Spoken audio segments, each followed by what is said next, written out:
ইরানের পারমাণবিক সক্ষমতা বৃদ্ধি নিয়ে মাথা ব্যথার শেষ নেই ট্রাম্প প্রশাসনের। এতে শিগগিরই পারমাণবিক কর্মসূচি নিয়ে আলোচনার টেবিলে না ফিরলে তেহরানের পারমাণবিক স্থাপনায় বোমা ফেলার হুমকি দেয় যুক্তরাষ্ট্র।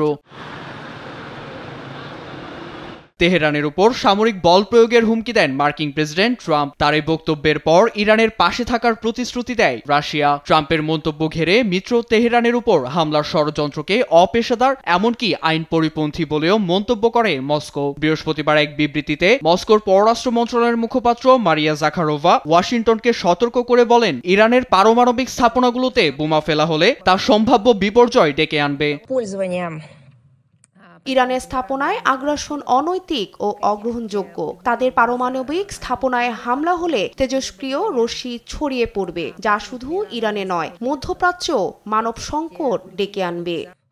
আলোচনার মাধ্যমে একটি টেকসই চুক্তির পথ উন্মোচন করতে কাজ করে যাচ্ছি, যাতে পারমাণবিক শক্তি ইতিবাচক ব্যবহারের জন্য ইরাককে বাধার সম্মুখীন হতে না হয়। এছাড়া মার্কিন হুমকির নিন্দা জানান রাশিয়ার উপপররাষ্ট্রমন্ত্রী সার্গেই রিয়াভকভ। বলেন, ইরানের উপর হামলা হলে মধ্যপ্রাচ্যেও সে সংঘাত ছড়িয়ে পড়বে।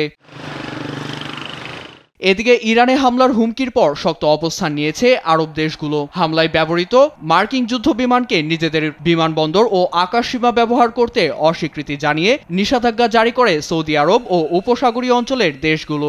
এমনকি মার্কিন যুদ্ধ বিমানগুলো এসব দেশ থেকে জ্বালানিও নিতে পারবে না বলে সাফ জানানো হয়। তবে ইরান সমর্থিত হুতিকে রুখতে ভারত উপসাগরে 6টি পারমাণবিক ক্ষমতাসম্পন্ন যুদ্ধবিমান পাঠিয়েছে মার্কিন প্রশাসন।